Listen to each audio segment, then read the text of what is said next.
Long story short, engine went in last night. I'm not going to show any of that stuff because Lost Not Forgotten covers it very good in his series. So this is why I cut my trunk. There would have been no room for this exhaust to come out, or the muffler. It's actually pretty long, and my muffler is very big, and I'm going to have to... I have actually had to cut down this flange significantly, make a 90-degree bend.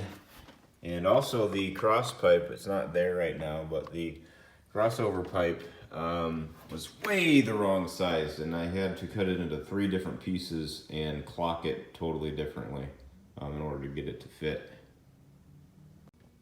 So just found this out, but my harness from James Brown doesn't have the electrical connector for this. So put on the screen here, but I think I'm going to vent this to the manifold air pressure. I'll let you know that if that doesn't work in a later video. Otherwise, it could be vented to atmosphere maybe, and you can just take that connector out. So in addition to your new exhaust, you're going to need a new O2 sensor extender cable. I'm not sure where to get one of these, but the new exhaust is too far away from the engine for this cord to fit with the new harness. Also, be careful with this. This is totally trash now. These are really delicate. You really don't want to bang these up or get them wet or dirty or anything. As it turned out, the North Star throttle mounts were even worse than this one, and this one just looks a lot cleaner. So I cut the old cable end of the throttle cable off and put one of these on. It is a brass cylinder with a hole through it. You throw the cable through there, then tighten that screw down real tight on it. And fortunately, I saved as much cable as possible, and the cable is still a little too short. So this is what that slotting did there. I can move this back and forth a bit now because of those slotted holes, and that way I can make sure that the throttle actually hits that. There's a little stop right at the end of my finger there.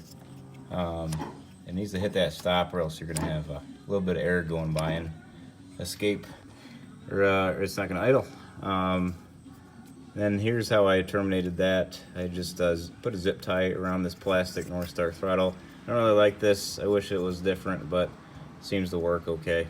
So I hooked up my old vacuum line to that guy. This is going to the boost bypass valve again. I took off that switch. That's the brake booster. Coolant fill. I don't really like this, to be honest. I wish I had one that stuck up out of there so I could fill it better, but that would actually interfere with my fuel line for my custom fuel rail. Also got my map sensor right in there. This is it, and that map line, which I bought a little new cable that's flexible, a new line, and this goes to the brake booster and also to the fuel reference pressure regulator, and then into the manifold air pressure port on the aluminum intake. I mounted my coil packs right there.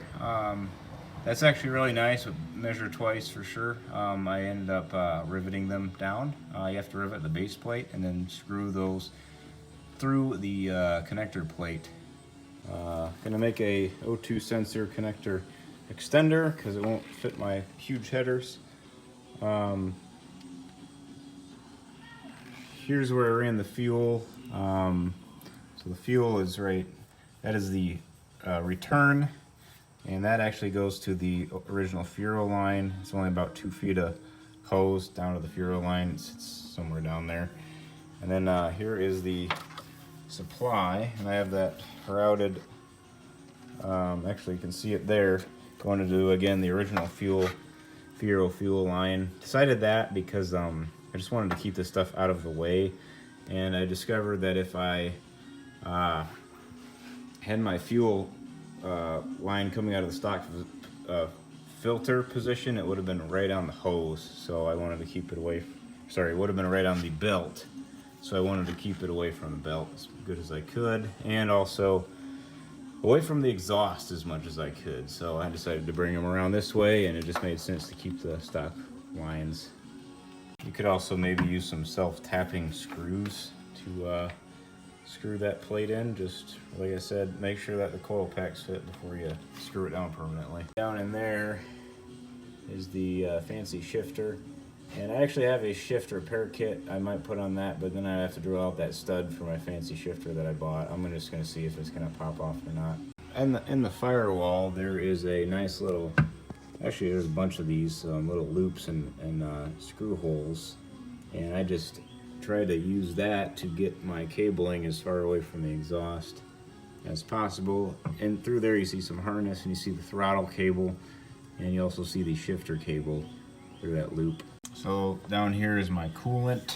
Well, that goes to the heater core of the Fiero. That'll hardly ever use heat because this is a summer car, but underneath the fuel pressure regulator is that valve, and I can just push that valve down to close it if I don't want hot coolant going under there. Actually doesn't take up any space at all. You can't even tell it's there really. Obviously next to that are the fuel pump relay, and obviously here's my intake. I have a 4-inch adapter going to the MAF, going to another 4-inch adapter going to this flexible hose, corrugated hose. It's kind of nice. You can kind of pop it into whatever shape you need, but it's not really going to be optimal for airflow. If you really want some good airflow, then definitely get like a straight pipe. It's going to be hard to find something exactly that shape, to be honest. Ended up taking some pliers and just pulling this nozzle, this port here, by a larger, much longer, it's like a 70-some inch ground cable. You can see it. It's that cable on the top right there. The stock one was not nearly long enough to reach. I just got that out of auto parts store. The thing I discovered on these custom rails that this problem was I had the holes drilled a little bit, like about 1/8 of an inch too high, and that for the mounts on the side right here, and that caused none of the seals to seat correctly, so it was squeezing out fuel. The firing order is 1, 2, 3, 4, 5, and 6. And the stock coil packs have the numbers on them. If they don't, this is the correct orientation for them anyways, and just copy exactly. So I actually had to go down a 1/2 inch in belt size on my big one. My accessory belt, it was 80 something, and I went down a 1/2 inch from there. Part numbers in the build thread. If you do change pulleys on your supercharger as well, then you'll have to change belt size too. This is the old controller housing. I just took it off and easily zip tied the controller back behind the armrest there.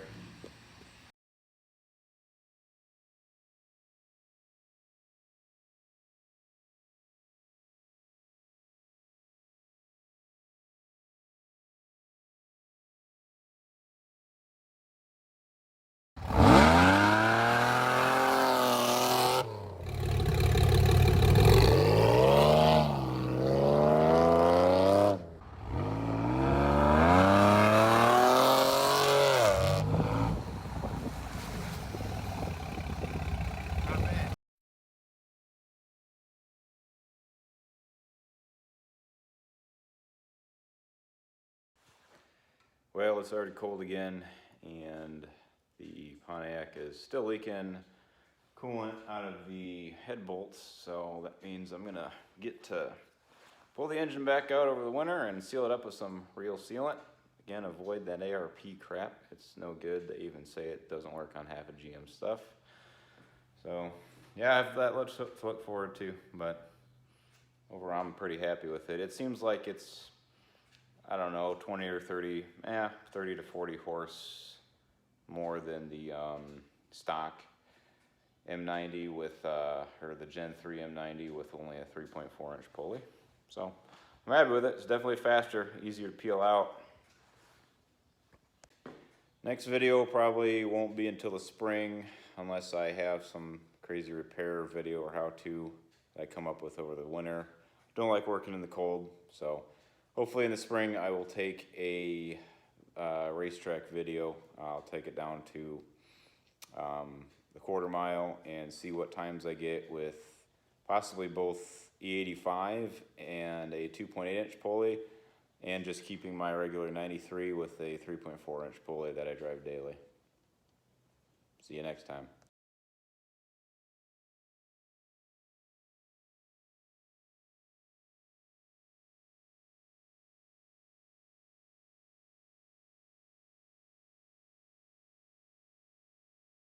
I have right now over 500 subscribers, and if I get up to 1,000, then I get monetized again. And from what I hear, it's 20 to 30 bucks a month.